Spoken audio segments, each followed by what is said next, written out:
وعن ابي عبد الله جابر بن عبد الله الانصاري رضي الله عنهما قال كنا مع النبي صلى الله عليه وسلم في غزاة فقال ان بالمدينة لرجالا ما سرتم مسيرا ولا قطعتم واديا الا كانوا معكم حبسهم المرض وفي رواية الا شركوكم في الاجر رواه مسلم. حضرت جابر بن عبداللہ انصاری سے روایت ہے کہ ہم رسول اللہ صلی اللہ علیہ وسلم کے ساتھ کسی لڑائی میں تھے.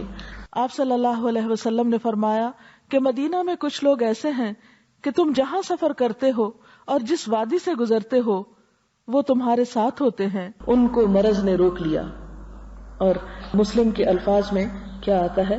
الا شرکوکم فی الاجر، وہ اجر میں تمہارے ساتھ شریک ہو گئے.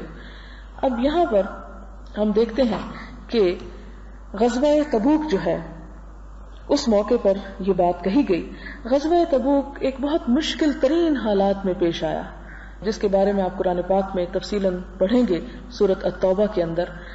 اس موقع پر کچھ لوگ بیماری کی وجہ سے، کچھ لوگ کسی عذر کی وجہ سے ساتھ نہیں جا سکے، اور کچھ لوگ سواری کی کمی کی وجہ سے بھی ساتھ نہ جا سکے.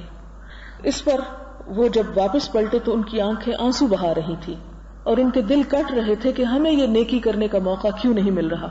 ہم جیسا ہوتا کوئی تو شکر کرتا کہ اتنی گرمی میں جانے سے بچ گئے، اور پیچھے کھیتیاں بھی پکی ہوئی ہیں اور فصلیں تیار کھڑی ہیں، اور 600-700 میل دور کا علاقہ ہے، اور رومیوں کے ساتھ مقابلہ ہے جو کہ عربوں سے باہر ایک اور ہی قوم ہے اور اس وقت کی سپر پاور تھی. تو ان سب سے اچھا ہوا نہ سواری ہے، جان چھوٹی ہماری.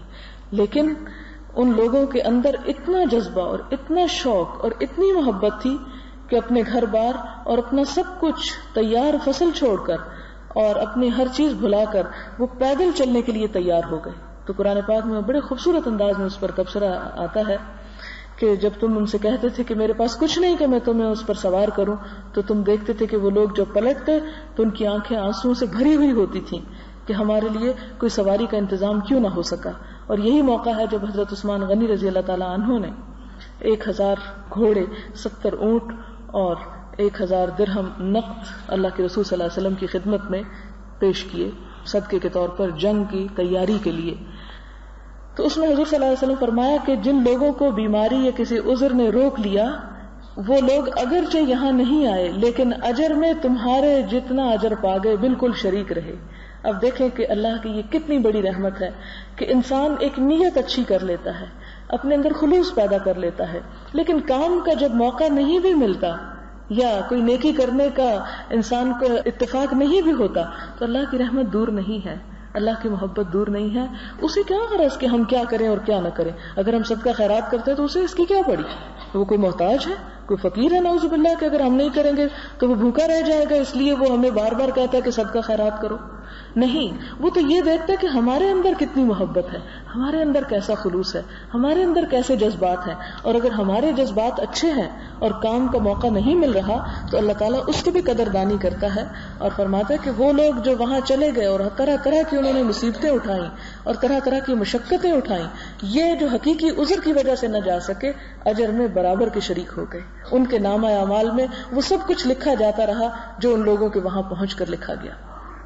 اور حضرت انس سے روایت ہے ورواه البخاری عن انس رضی اللہ عنہ قال رجعنا من غزوة تبوک مع النبي صلی اللہ علیہ وسلم فقال ان اقواما خلفنا بالمدینة ما سلكنا شعبا ولا وادیا الا وهم معنا حبسهم العذر. بخاری کی روایت میں حضرت انس سے ہے مروی کہ آپ صلی اللہ علیہ وسلم نے فرمایا کہ غزوہ تبوک سے واپسی پر کہ ہمارے ساتھ مدینہ میں کچھ ایسی قومیں تھیں کہ جو پیچھے رہ گئی، جو بھی ہم نے گھاٹی پار کی یا وادی کراس کی وہ ہمارے ساتھ ساتھ تھے، انہیں عذر نے روک لیا. اگلی حدیث ہے وعن ابی یزید معن ابن یزید ابن الاخنس رضی اللہ عنہم وهو وابوه وجده صحابیون قال كان ابی یزید اخرج دنانیر يتصدق بها فوضعها عند رجل في المسجد فجئت فأخذتها فأتيته بها فقال والله ما إياك أردت فخاصمته إلى رسول الله صلى الله عليه وسلم فقال لك ما نويت يا يزيد ولك ما أخذت يا معن رواه البخاري. ابو یزید معن بن یزید سے روایت ہے، کہتے ہیں وہ ان کے باپ اور ان کے دادا یہ سب کے سب صحابی تھے. مان بھی صحابی تھے, یزید بھی صحابی تھے, اور اخنس بھی صحابی تھے. اخنس بن شریک ان کا نام تھا. آگے کہتے ہیں کہ میرے باپ یزید نے کچھ دینار صدقہ کرنے کے لیے نکالے اور مسجد میں جا کر ان پیسوں کو کسی شخص کے پاس رکھ دیا. کس لیے رکھا؟ کہ یہ تم اپنے پاس رکھو, تم مسجد میں ہو, کوئی آتا جاتا ہے کسی ضرورت مند کو دیکھ. اس دور میں مسجد ہماری مسجدوں کی طرح نہ تھی کہ جس پہ تالے چڑھ جاتے ہیں, یا اب جن کی حفاظت کے لیے پولیس کو کھڑا کرنا پڑتا ہے اور جن پہ بم پھینکے جاتے ہیں. مسجد اس دور میں صرف عبادت گاہ نہ تھی, ہر نیکی کا ایک مرکز تھی. مسلمانوں کی ہر خیر اور ہر بھلائی کے لیے ایک پلیٹ فارم تھی.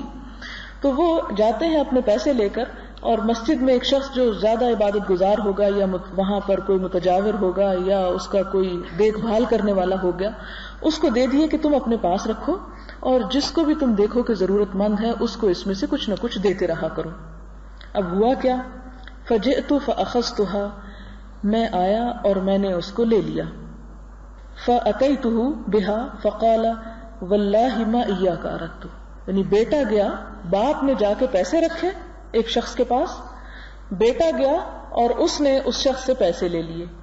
ضرورت مند ہوگا, اس نے اپنی کوئی ضرورت بتائی ہوگی, وہ پیسے اس نے اس شخص سے لے لیے, اور لے کے تو باپ کو جا کے بتایا. اب باپ کیا کہتا ہے؟ واللہ ما ایاک اردت, خدا کی قسم میں نے تمہیں دینے کا ارادہ نہیں کیا تھا, میں نے تو لوگوں کے لیے وہ چھوڑے تھے. اب یہ کہ باپ بیٹا دونوں آپس میں وہ کر رہے ہیں. بیٹا کہتا ہے کہ میں ضرورت مند ہوں, باپ کہتا ہے تمہیں دینے کے لیے تو میں لے کر نہیں آیا تھا, اس لیے میں تمہیں نہیں دینا چاہتا, لاؤ واپس. فخاصمته الى رسول اللہ صلی اللہ علیہ وسلم, تو میں اس جھگڑے کو حضور صلی اللہ علیہ وسلم کے پاس لے گیا. فقال, تو آپ صلی اللہ علیہ وسلم نے کیا فیصلہ فرمایا, کتنا خوبصورت ہے. لک ما نویت یا یزید, یزید تمہیں وہ ملے گا جس کی تم نے نیت کی. تم نے غریبوں فقیروں کو دینے کی نیت کی, وہ تمہیں مل گیا ثواب. وَلَكَ مَا أَخَذْتَ يَا مان, اور مان یہ پیسے جو تم نے لے لیے یہ تمہارے ہیں, اس لیے کہ تم ضرورت مند ہو. تو انسان اگر ایک اچھی نیت سے اپنا مال خرچ کرتا ہے, عموماً ہمارے ہاں یہ اشکال ہو جاتا ہے, ہم اس لیے نہیں دیتے کسی کو کچھ پتہ نہیں چلتا, ہر شخص کھانے والا ہے اور ہر شخص جو ہے وہ اس سے غلط کام کرتا ہے, اور اس طرح بعض اوقات غریبوں اور یتیموں کا حق مارا جاتا ہے. کہ ہر شخص یہ سوچ کے نہ دے کہ جس کے ہاتھ پہ بھی میں رکھوں گا مجھے اس پر کوئی اعتماد نہیں اور کوئی بھروسہ نہیں, کیونکہ ہماری ایک عام فضا بد اعتمادی کی ہو گئی ہے, اور جس کو بھی دیتے ہیں وہی اس سے غلط کام شروع کر دیتا ہے. اور اس چیز کو شیطان نے ہمارے لیے ایک عذر بنا دیا ہے ایک نیکی کے کام سے رکنے کے لیے, کہ وہ صحیح جگہ پہ نہیں لگتا اس لیے ہم نہیں دیں گے. اس مشکل کو اللہ کے رسول صلی اللہ علیہ وسلم نے دور فرما دیا کہ جس نیت سے تم دو گے تمہیں اس کا ثواب مل جائے گا, خواہ وہ کہیں پر بھی پہنچ جائے. اس کا جرم اس کے سر ہے جو اس سے غلط کام کرے, لیکن تم نے جس ارادے, جس خلوص اور جس چاہت سے دیا وہ ارادہ اللہ نے لکھ لیا اور تمہیں مل گیا. لہذا آپ دیکھتے ہیں کتنا بہترین فیصلہ, اور اس پر ان کے بچے کی ضرورت بھی پوری ہو گئی اور ان کو اپنے صدقے کا ثواب بھی مل گیا. اسی طرح ایک اور حدیث ہے, وَأَنْ أَبِي إِسْحَاقَ سَعْدِ بْنِ أَبِي وَقَّاصٍ مالك بن أُحَيْبِ بن عبد مناف بن زهرة بن قلاب بن مرة بن كعب بن لؤي القرشي الزهري رضي الله عنه أحد العشرة المشهود لهم بالجنة. سعد بن ابی وقاص اس حدیث کے راوی ہیں, اور یہ کون ہے سعد بن ابی وقاص؟ ان 10 لوگوں میں سے ایک ہیں جنہیں دنیا میں جنت کی خوشخبری مل گئی, یا یوں کہہ لیجئے کہ جنت کا ٹکٹ ان کے ہاتھ میں دے دیا گیا کہ جب حشر کے میدان میں پہنچو گے تو اس ٹکٹ کے ذریعے اندر آ جانا. اور یہ کسی انسان کی سب سے بڑی خوش قسمتی ہے کہ دنیا میں اسے بتا دیا جائے کہ جنت اس کے لیے. اب ہمارا کیا فرض بنتا ہے؟ ہمیں یہ دیکھنا چاہیے کہ سعد بن ابی وقاص کے کام کیا تھے, کیا کرتے تھے, کیا خوبی تھی ان کے اندر, کیا بھلائی تھی ان کے اندر کہ جس کی وجہ سے انہیں دنیا میں جنت کا پروانہ مل گیا. اور وہ صفات اور وہ اچھی عادات ہم بھی اپنے اندر اپنانے کی کوشش کریں. قال, وہ کہتے ہیں, جاءنی رسول اللہ صلی اللہ علیہ وسلم یعودنی عام حجۃ الوداع, کہ حضور صلی اللہ علیہ وسلم میرے پاس آتے ہیں حجۃ الوداع کے موقع پر اس سال میں, اور میری عیادت فرماتے ہیں. یعنی بیمار ہو گئے رستے میں تو عیادت انہوں نے کی.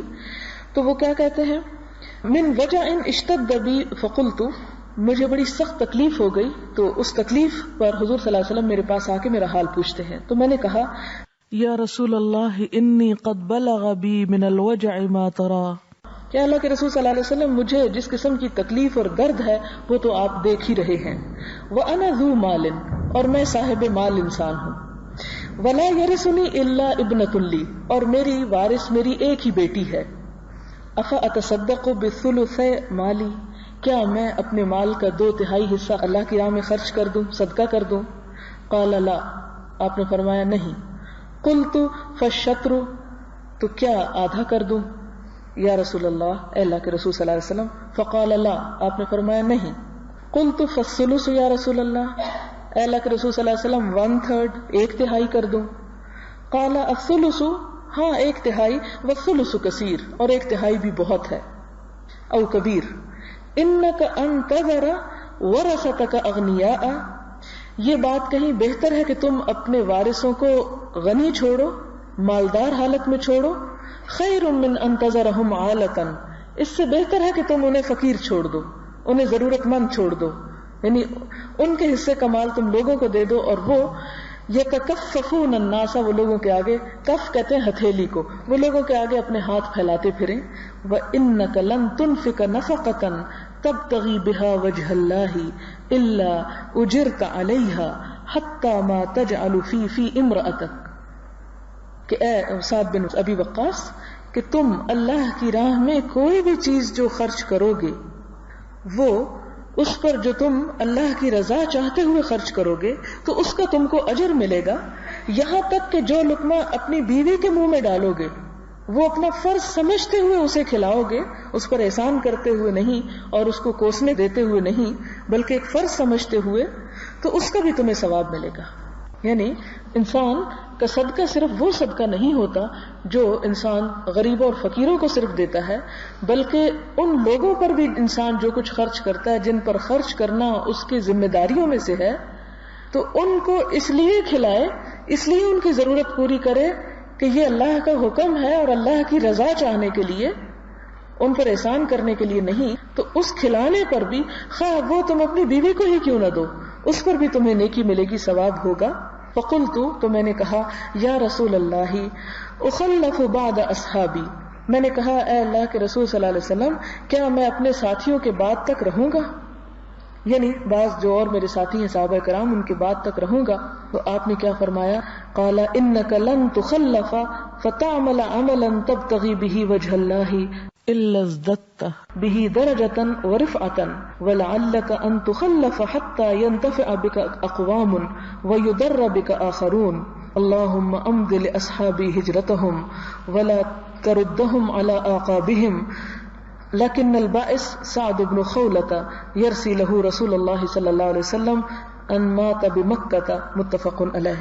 فرمایا تم اپنی بقیہ عمر میں جو عمل اللہ کی رضا کے لیے کرو گے اس کے سبب تمہارے درجے اور بلندی میں ترقی ہوگی.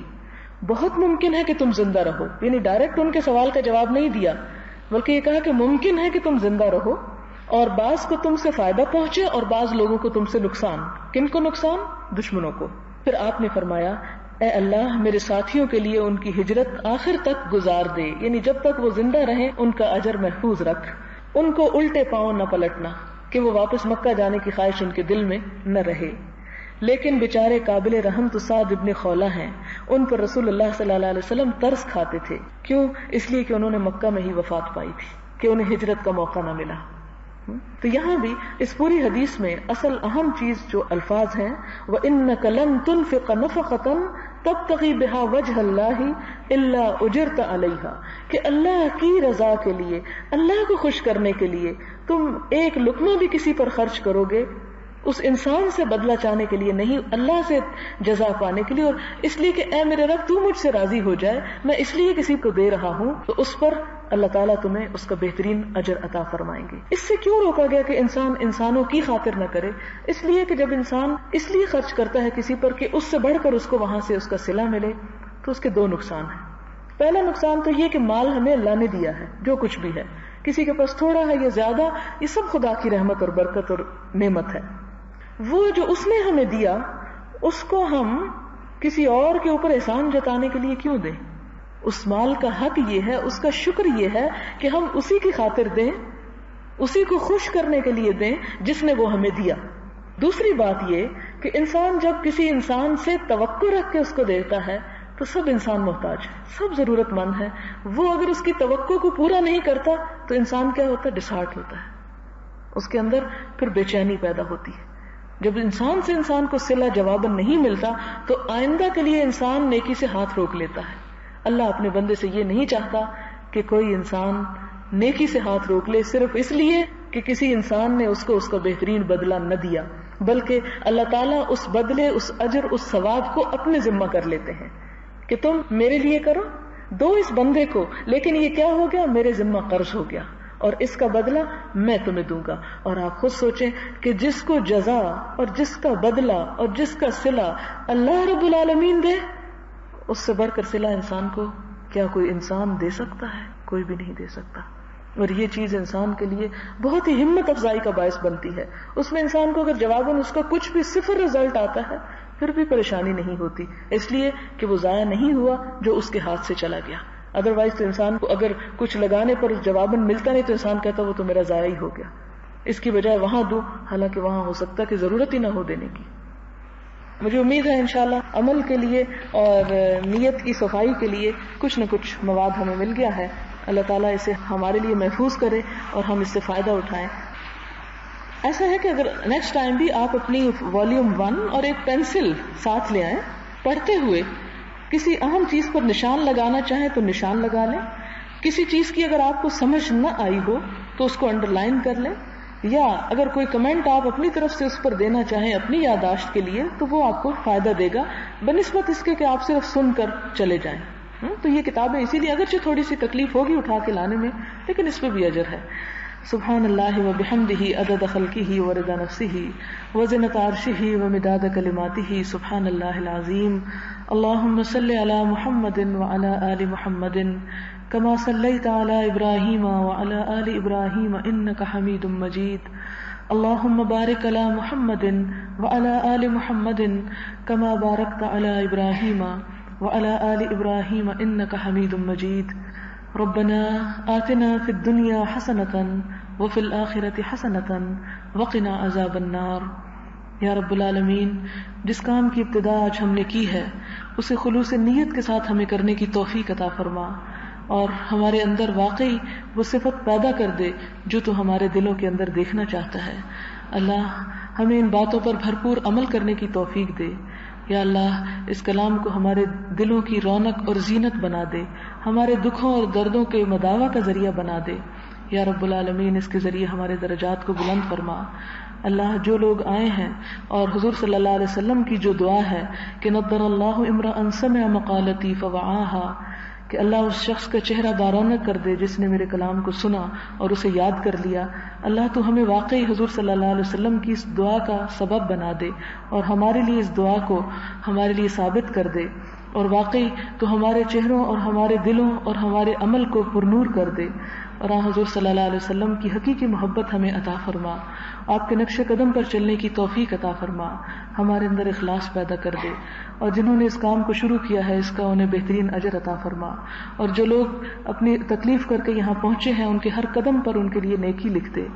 یا رب العالمین تو ہمارا خاتمہ ایمان پر کرنا، ہماری دنیا کی تمام مشکلات کو آسان کر دینا، ہماری اولاد کو ہماری آنکھوں کی ٹھنڈک بنا دینا، اور ہمارے والدین کو ہمارے لیے باعث رحمت بنانا، اور تو ان پر اپنی رحمت فرما، ہمیں ان کے حق میں صدقہ جاریہ بنا، ہماری اولاد کو ہمارے لیے صدقہ جاریہ بنا.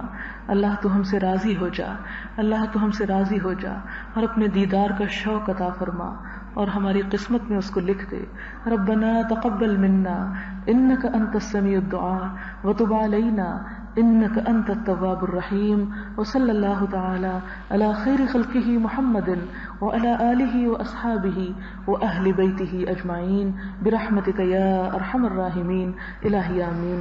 سبحانک اللہم وبحمدک نشہد ان لا الہ الا انت نستغفرک ونتوب الیک. والسلام علیکم ورحمۃ اللہ وبرکاتہ.